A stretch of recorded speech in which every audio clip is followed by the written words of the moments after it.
नमस्कार, सरोकार संवादमा यहाँलाई स्वागत छ।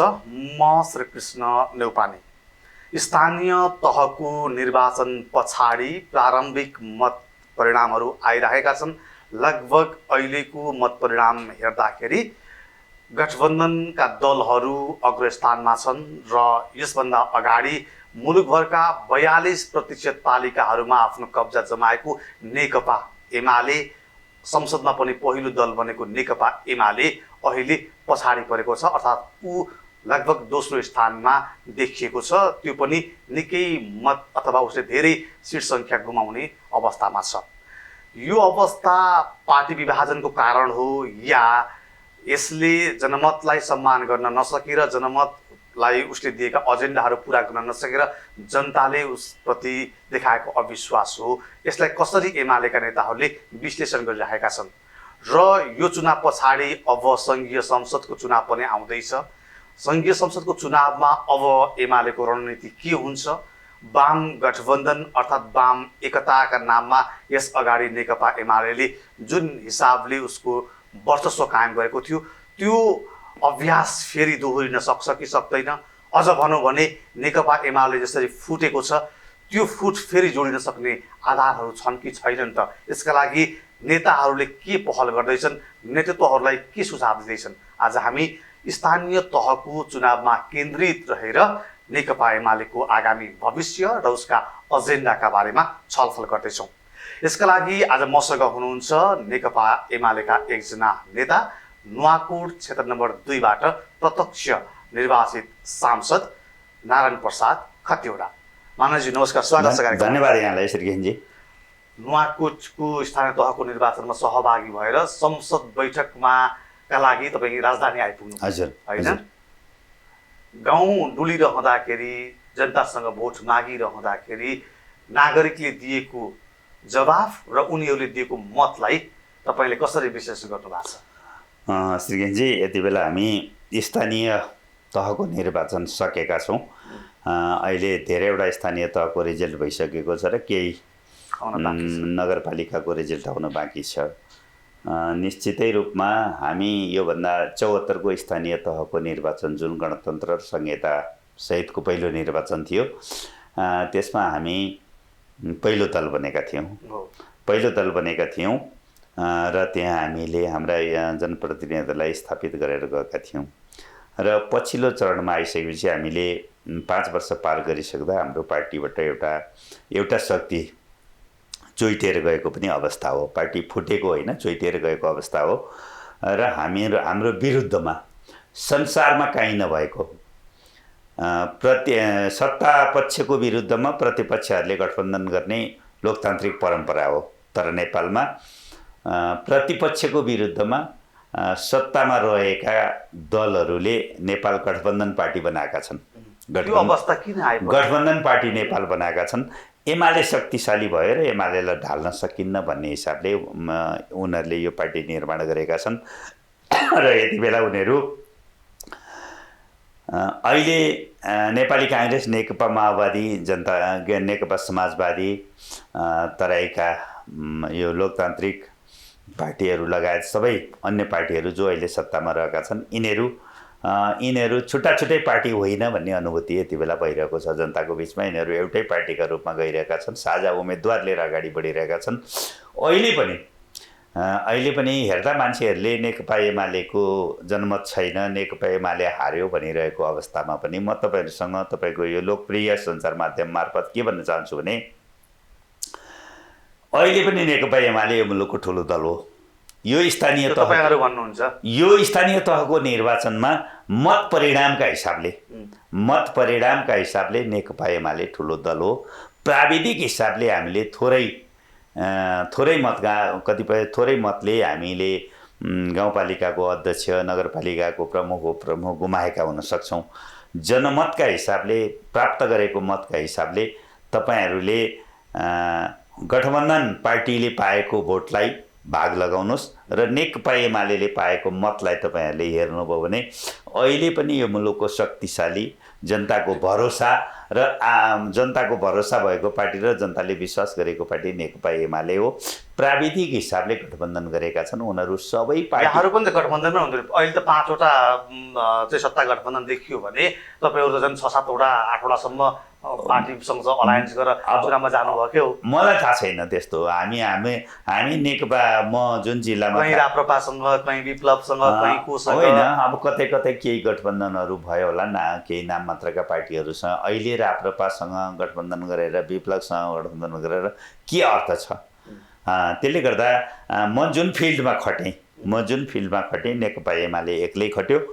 नेकपा एमाले विजय प्राप्त गर्न धेरै ठाउँमा सकेन। नसक्दै पनि हामीले एउटा पार्टीको स्वाभिमान जोगाएका छौँ। जनताको स्वाभिमान, जनताको माया र प्रेम स्नेह हामीमाथि छ र हामीले के प्राविधिक कमजोरी भए, हामीले प्राविधिक हिसाबले सत्तामा पुग्न नसक्नु, हाम्रा उम्मेदवारहरूलाई विजय गराउन नसक्नुमा कतिपय कमी कमजोरी रहे होलान्। हामी त्यसको समीक्षा गर्दैछौँ।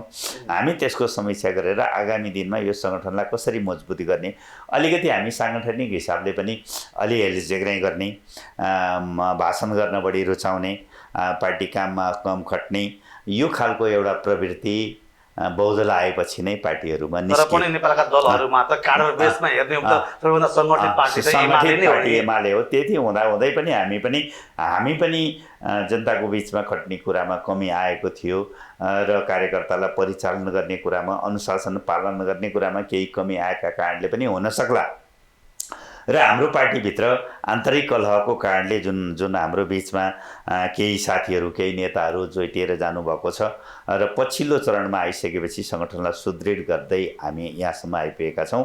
र नेकपा एमाले, मैले अघि तपाईँहरूसँग अनुरोध गरिसकेको छु, नेकपा एमाले एक ठक्कर खाएको छ। अहिले यति बेला हामीले एउटा ठक्कर खाएका छौँ, स्थानीय तहको निर्वाचन। हामी आफू कमजोर छौँ, हाम्रो पार्टी चोइटिएको छ भन्ने जानकारी हुँदाहुँदै पनि मुलुकलाई संवैधानिक हिसाबले हिँडाउनुपर्छ, मुलुकमा संविधान लागू गर्नुपर्छ र हामी कमजोर हुँदैमा लोकतन्त्रलाई कमजोर बनाउनुहुन्न। सत्ता गठबन्धनले यहाँले यसो भन्दाखेरि मैले कुरा काटेँ, माफ गर्नु होला, यहाँले यसो भनिरहँदाखेरि संविधानको रक्षा गर्नुपर्छ, लोकतन्त्र जोगाउनुपर्छ भनेर तपाईँहरूकै पार्टीका केही नेताहरू बाहिरिएर यो गठबन्धन बनाउनु भयो, यो सरकार बनाउनु भयो। उहाँहरू स्वार्थ बुझाइ कसरी बुझ्ने? यस्तो हो, उहाँहरू स्वार्थको लागि बाहिरिनु भएको छ। उहाँहरू के मस्कत पुरा भएन, त्यस कारणले उहाँहरू बाहिरिनु भएको छ। मैले स्थानीय चुनावको सन्दर्भमा भने सत्ता गठबन्धन यो निर्वाचन नगराउन चाहन्थ्यो। हामीलाई एउटा के अनुभव छ भने 59 साल असार मसान्तमा जब स्थानीय निकायको म्याद सकियो, त्योभन्दा यता 14 वर्ष स्थानीय तह रिक्त हुँदाखेरि स्थानीय तहले जनताको सेवा दिन सकेन र कर्मचारी मार्फत चलेको स्थानीय तहमा धेरै भ्रष्टाचार भयो, विकास निर्माणको काम अगाडि बढ्न सकेन, राष्ट्रको ढुकुटी सकियो। तर जनताले त्यसको प्रत्यक्ष लाभ पाउन नसकेको अनुभव नेकपा एमालेसँग थियो र यो निर्वाचन, यो स्थानीय तहको निर्वाचन जस्तो सुकै परिस्थितिमा पनि एक दिन पनि स्थानीय तह रिक्त राख्न हुन्न भन्ने हिसाबले नेकपा एमाले तलदेखि माथिसम्म सोचेको थियो। त्यो अनुरूप हामीले सरकारलाई दबाब दियौँ र समयमा स्थानीय तहको निर्वाचन भएको छ। भलै हामी त्यसमा पराजित भएका छौँ, हामी कमजोर भएका छौँ। स्थानीय तहको मतदान सकिए लगत्तै यहाँको पार्टीले विज्ञप्ति निकालेर धन्यवाद ज्ञापन पनि गरेको र निर्वाचन भएकोमा खुसी पनि व्यक्त गरेको। तर मतगणना सुरु हुँदै गर्दा, मत परिणाम आइसके पछाडि फेरि तपाईँकै पार्टीले, नेकपा एमाले धाँधली भयो, यो भयो त्यो भयो भनेर पनि फेरि यो बुझाइ यस्तो भयो नि त। सत्ता यति बेला सत्तामा जुन 5 दलहरू सत्तासीन छन्, ती दलहरूले यो निर्वाचनलाई प्रभावित गर्नलाई हरेक खालको हत्कण्डाहरू अपनाए। निर्वाचन आचार संहिता उल्लङ्घन भयो। त्यो चाहिँ मतदान हुँदाखेरि किन तपाईहरुले हैन, मतदान हुँदा त मतदाताहरूलाई धन्यवाद दिनै पर्छ। मतदाताहरूलाई धन्यवाद दिने ठाउँ एउटा रह्यो, सत्ता गठबन्धनले गरेका ज्यादतीहरूको रिपोर्ट प्राप्त भइसकेको थिएन। समग्रमा हाम्रो पार्टीको तर्फबाट मतदातालाई धन्यवाद दियो। सत्ता गठबन्धनले मुलुकका 77 जिल्लामा सबै ठाउँमा गरेन होला, स्थानीय प्रशासनलाई प्रयोग गर्ने, आफ्ना क्याडरहरूलाई लगेर स्थानीय प्रशासनमा राख्ने, अनि सुरक्षा समितिको बैठकमा उनीहरूले बसेर हाम्रो पक्षमा धाँधली गरिदिनुपर्छ, हाम्रो पक्षमा तिमीहरू लाग्दिनुपर्छ भनेर सुरक्षा समितिको बैठक राखेर निर्देशन दिनेसम्मको काम भएको छ र त्यहाँका स्थानीय प्रशासकहरूले जनताको बिचमा जाने धम्क्याउने, नेकपा एमालेका मतदाताहरू भएको ठाउँमा निर्वाचनमा व्यवधानहरू खडा गरिदिने, निर्वाचन सहज ढङ्गले हुन नदिने परिस्थितिको सृजना गर्ने, गठबन्धनको विरुद्ध लागेका आम जनताको बिचमा चाहिँ प्रशासनिक हिसाबले त्रास खडा गर्ने, यो सम्मको काम मुलुकमा भइरहेको अवस्थामा नेकपा एमालेको विरुद्ध सत्ताले सकेसम्म सरकारी स्रोत र साधनको दुरुपयोग भएको छ।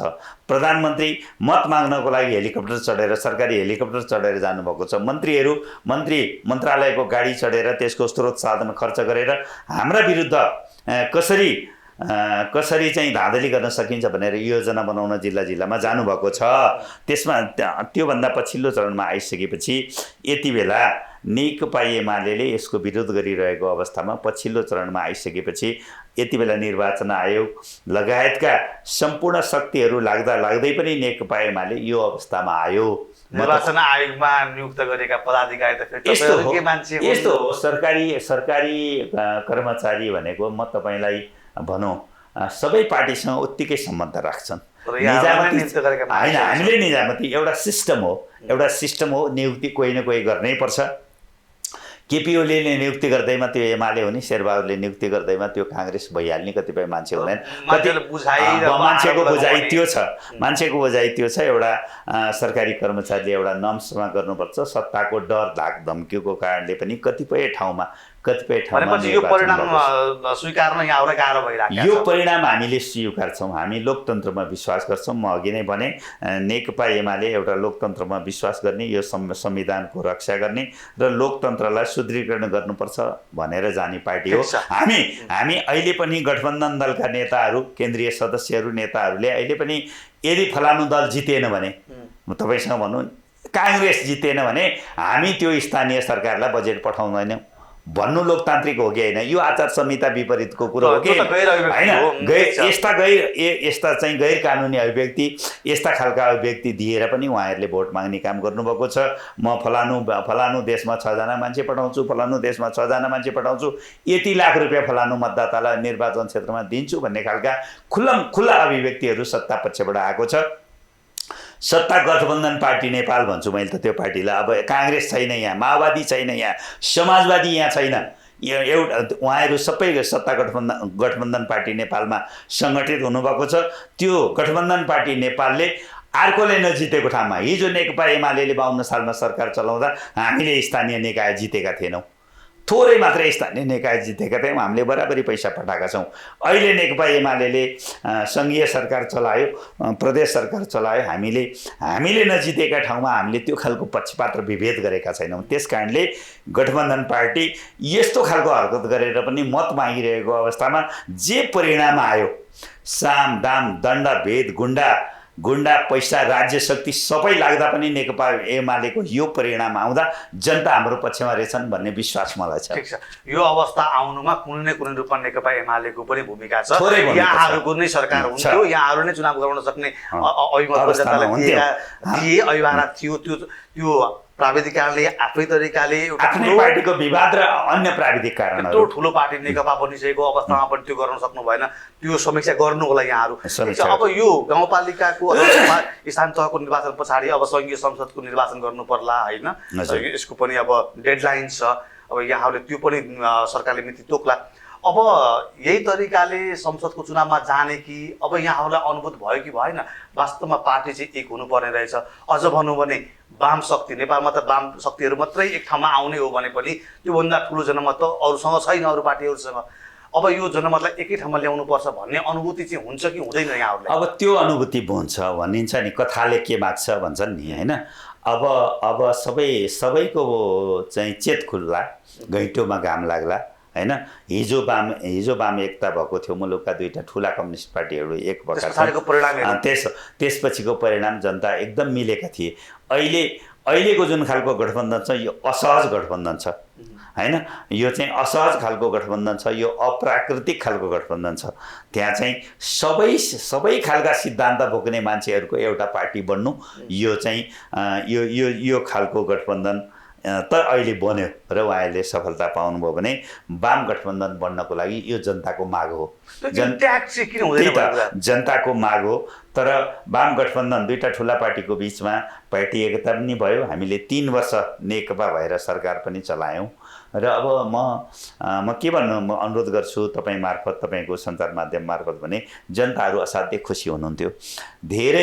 धेरै प्रतिशत वामपन्थीहरूको एकता हुने हो भने लगभग 70-72% भन्दा माथिको जनमत एकै ठाउँमा हुन्छ।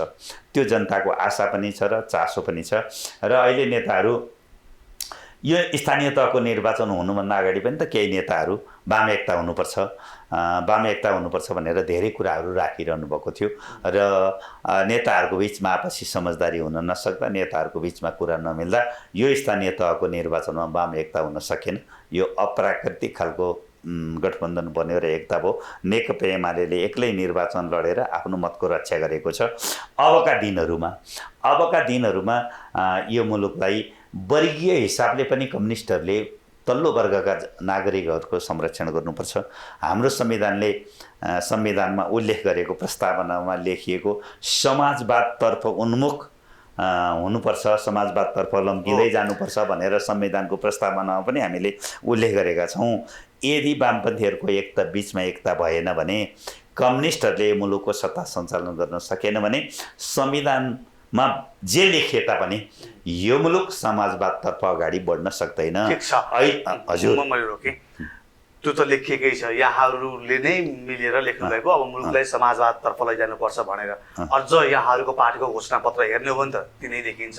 अघि यहाँले वर्गीय कुरा उठाउनु भयो, वर्गका कुरा, मजदुरका कुरा यहाँहरूकै पार्टीका घोषणापत्रहरूमा भेटिन्छन्। तर त्यो वर्गको समस्या समाधान गर्ने पार्टीका नेताहरू चाहिँ भने उनीहरूको जीवनशैली चाहिँ बुर्जुवा पार्टीको नेताहरूको भन्दा भिन्न जीवनशैली, उनीहरूको सरसङ्गत त्यस्तै किसिमका व्यक्तिहरूसँग उनीहरूले गर्ने गतिविधि, त्यो देखेर त जनताहरूमा त एक किसिमको नैराश्यता आएको थियो नि त यो 3 वर्षीय अवधिमा। श्रीकेशजी, तपाईँले जे प्रश्न राख्नुभएको छ, जे उठाउनु भएको छ त्यो स्वाभाविक हो। कतिपय ठाउँमा हाम्रा नेताहरूको जीवनशैलीको बारेमा, आचार विचारको बारेमा, वर व्यवहारको बारेमा उहाँहरूले चाहिँ केही मान्छेहरूसँग गरेको उठबसको कारणले जनताको बिचमा प्रश्न खडा भएको छ। तर पनि त्यति हुँदै पनि कम्युनिस्ट पार्टीका नेताहरू अहिलेसम्म भ्रष्टाचारमा मुछिएर कारबाहीमा पर्नुभएको छैन। अनैतिक काम गरेर थोरै मान्छेहरू व्यक्तिगत हिसाबले कोही मान्छेहरू परे होलान्, अनैतिक काम गरेर कारबाहीमा पर्नुभएको छैन। हामीले पनि अहिले पटक हामीले विधानमा अधिवेशनमा यी कुराहरू उठायौँ, राष्ट्रिय महाधिवेशनमा यी कुराहरू उठायौँ र नेताहरू सुध्रिनुपर्छ भनेर हामी अगाडि बढिरहेका छौँ। र हाम्रा दस्तावेजहरूले नि श्रमजीवी सर्वहारा वर्गको संरक्षण गर्नुपर्छ, अनि त्यहाँबाट हामीले राष्ट्रिय पुँजीपतिको संरक्षण पनि गर्नुपर्छ र यो मुलुकमा युवाहरूलाई रोजगार दिएर यो मुलुकलाई समृद्ध मुलुक र सुखी नेपाली बनाउनुपर्छ भनेर एउटा लक्ष्य हामीले लिएर अगाडि बढ्यौँ। त्योभित्र केही मान्छेहरूले त्योभित्र चलखेल गर्ने, त्योभित्रबाट आय आर्जन गर्ने र आफ्नो वर्गीय कुरालाई बिर्सिएर चाहिँ ऐसा आरामको जिन्दगी बिताउनको लागि केही कुराहरू गर्नुभयो होला। त्यसलाई पार्टीले आलोचना गरिरहेको छ, त्यसलाई पार्टीले फेरि पनि पुनर्समीक्षा गर्दैछ। नेपालको वाम आन्दोलनलाई अगाडि बढाउनको लागि नेकपा एमाले नै अहिले पनि मूल शक्ति हो र नेकपा माओवादी केन्द्र सहितका अन्य वाम घटकहरूलाई एकीकृत गर्दै फेरि अगाडि बढ्नुपर्छ भन्नेमा नेताहरू अहिले पनि सचेत हुनुहुन्छ। यहाँलाई लाग्छ जस्तो यहाँहरू त मान्नु नै हुन्न पार्टी फुटेको होइन, चोइचिएको भन्नुहुन्छ। नेकपा एमालेका नेताहरूले बोल्ने भाषा पनि यही हो। चोइटिएका साथीहरू फेरि जोडिने ठाउँमा आउनुहुन्छ कि आउनुहुन्न, अथवा चोइटिएका समूहलाई यहाँको मूल नेतृत्वले फेरि समाहित गर्ने चाहना राख्छ कि राख्दैन? यस्तो मैले अघि तपाईँलाई मैले भने हामीलाई एउटा ठक्कर लागेको छ। हामी ठेस लागेर लडेका छौँ। ठेस लागेर लडिसकेपछि उठेर धुलो टकटक्याउने र फेरि पनि कसरी अब आफ्नो गन्तव्यमा जाने भन्नेतिर त हामी लाग्नै पर्छ। र हामीसँग जो हिजो मतमतान्तर राखेर चोइटिएर अर्को पार्टी निर्माण गर्नुभएको छ, उहाँहरू नेताहरूको घैँटोमा पनि घाम लागेको छ हैन। यो एकता कस्तो थियो? प्राकृतिक थियो कि अप्राकृतिक एकता थियो? हिजो हामी हामी कुन कुन कारणले हामी छुट्टिनु पर्यो, त्यो ठाउँबाट कुन कुन कारणले छुट्टिनु पर्यो, कसका दम्बले छुट्टिनु पर्यो, कसका अहङ्कारले छुट्टिनु पर्यो, कसको स्वार्थपूर्ति नभएर छुट्टिनु पर्यो, अनि नेताहरूले तल्लो तहका कार्यकर्ताहरूको फुट्नुपर्छ भन्ने कार्यकर्ताको बढी कुरा सुन्नुभयो कि जुट्नुपर्छ भन्ने कार्यकर्ताको बढी कुरा सुन्नुभयो कि, यी सबै कुराहरूको समीक्षा गरेर एउटा सार तत्त्व निकालेर अब वामपन्थी एकता हिजो नेकपा एमाले र माओवादी जोड्दाखेरि संसदमा झन्डै 2/3 बल्ल बल्ल पुगेका थियौँ भने अब त्यो नेकपा तीनटा भएको छ, एउटा एमाले भएको छ, माओवादी केन्द्र भएको छ, समाजवादी भएको छ। हिजो एउटा पार्टीको बिचमा तीनटा पार्टी भइरहँदाखेरि हाम्रो त्यो स्थिति आउँछ भन्ने त उहाँहरू कसैले पनि कल्पना गर्नुभएको थिएन र स्थानीय तहको निर्वाचनले देखाए त्यो आएन। अब अहिले उहाँहरू आफैलाई परेको छ नि, उहाँहरू आफैलाई जित्न पनि परेको छ नि त, हामीलाई पनि जित्न पर्या होला, अरूलाई जित्न पर्या होला। र अहिले आइसकेपछि फेरि पनि यसको पुनर्विचार हुन्छ, यसको बारेमा छलफल हुन्छ, पुनर्समीक्षा हुन्छ र कोसँग मिलाएर जान सकिन्छ, कुन तहसम्म मिलाएर जान सकिन्छ। तपाईँ र म अहिले जाँदाखेरि हामी बानेश्वरसम्म जान सकिन्छ भने हामी कहाँसम्म सँगै जान सकिन्छ, त्यो ठाउँसम्म सँगै जान सक्ने साथीहरूसँग सँगै जान सक्ने सम्भावना रहन सक्ला। त्यो भविष्यले देखाउला। परिणाम आइसकेको छैन, परिणामपछि नेताहरूको बिचमा छलफल होला भन्ने लाग्छ मलाई। तपाईँसँग त नेकपा समाजवादीका साथीहरूको निकटता पनि बढी होला, किनकि झन्डै तपाईँ पनि समाजवादीमै जाने र नगएर धोका दिनुभयो भन्ने किसिमको अभिव्यक्ति पनि आयो। सुन्नुहोस् न, मैले सन्दर्भ जोड्दैछु। अब त्यो समूहका नेताहरूसँग तपाईँको भेटघाट कतिको हुन्छ, त्यो समूहका नेताहरूले अहिले जस्तो यहाँले भनिरहेका कुराहरूमा कतिको आत्मबोध गर्नु भएको छ, उहाँहरू चाहिँ कतिको लचिलो देखिनु भएको छ? मसँग समाजवादीको नेताहरूको त्यति भेटघाट हुँदैन। उहाँहरूले सार्वजनिक अभिव्यक्ति दिएको आधारमा मैले यो कुराहरू गर्दैछु।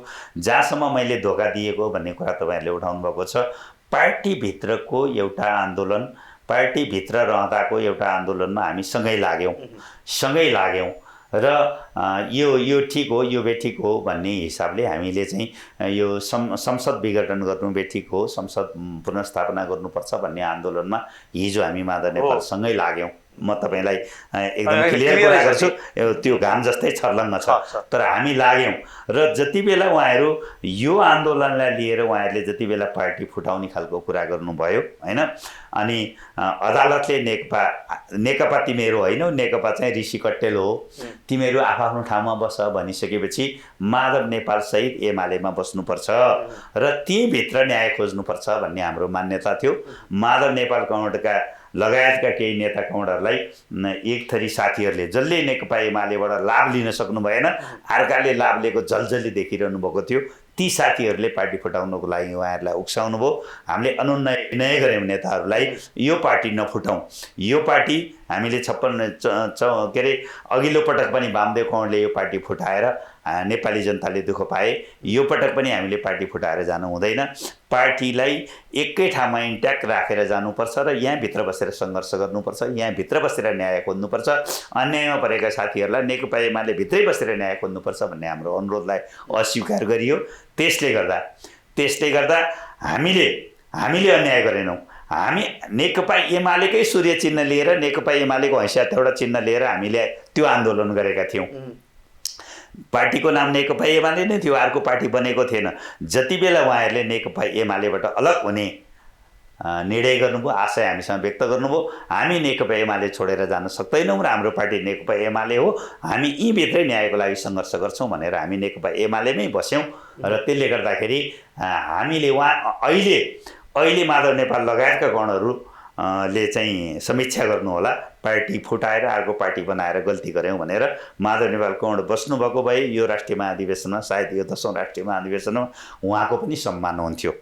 भनेपछि माधव नेपालजीलाई अरूले गरी खाएको देख्न नसक्नु होइन, माधव नेपालको कुरा होइन, अरूले चाहिँ केपी ओली समूहसँग लागेर कमाए, गरी खाए, सबै थोक गरे, हामीले चाहिँ त्यहाँ कोही मान्छेले पर्यो होला, स्रोत साधनमा हाम्रो पहुँच पुगेन, बालवटाका चाहिँ बेडरुमसम्म हामीलाई चाहिँ पहुँच दिएन, प्रवेश दिएन भन्ने समूहको उक्साहाटमा लाग्नु हो त्यसो भने उहाँ।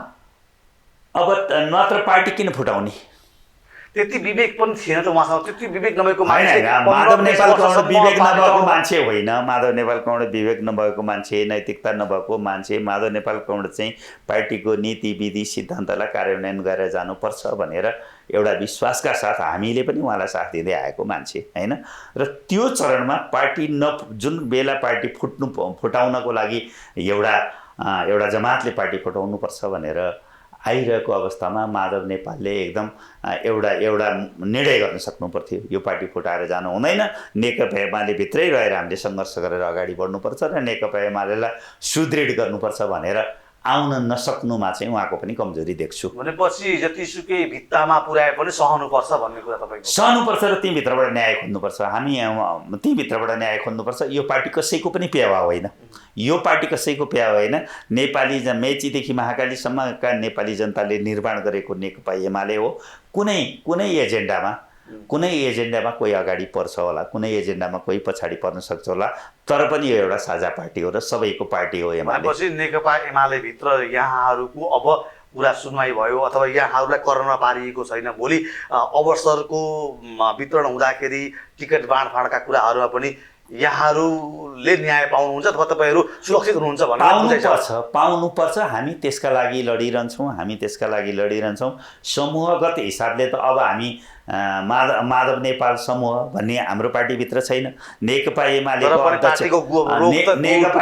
अध्यक्ष कमरेड केपी शर्मा ओली र हामी त्यो पार्टीका समर्थक, हामी कार्यकर्ता, हामी जिल्लाका नेताहरू, हामी कार्यकर्ता हो।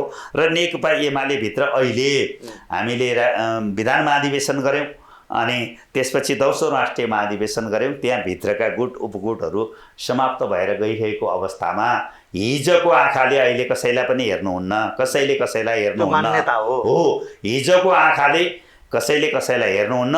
हिजोको वर व्यवहारलाई बिर्सेर नेकपा एमालेलाई एक ढिक्का बनाएर अगाडि जानुपर्छ भन्ने मेरो मान्यता हो। त्यो तपाईँको मान्यता, सबैको मान्यता हो। तर पनि अहिले पछिल्लो पटक यो टिकट बाँड्ने कुरामा त्यो कुराहरू झल्किराखेका छन्। यद्यपि अब अन्तिममा पनि छौँ हामी, तपाईँ मान्नुहुन्छ या मान्नुहुन्न या तपाईँलाई भन्न अप्ठ्यारो पनि लाग्छ होला सार्वजनिक मिडिया मार्फत, तर आम कार्यकर्ताको बुझाइ के छ भने पार्टी नेतृत्वको दम्भ र पार्टी नेतृत्वको वरिपरि रहने मानिसहरूको व्यवहारका कारण नेकपा एमाले यो चोट पाएको हो भन्ने बुझाइ छ। अब यस्तो हो, मैले तपाईँलाई अघि नै भने एउटा हामीले अघिल्लो जति बेला संहिता लागू भएको थियो त्यो निर्वाचनमा बहुमत ल्याइसकेको पार्टीले 5 वर्ष काम गरिसकेपछि थप्नु पर्थ्यो, हामीले थप्नु पर्थ्यो। अवश्य थप्ने अवसर थियो। त्यहाँ काम गर्ने साथीहरू लोकप्रिय बन्नु पर्थ्यो।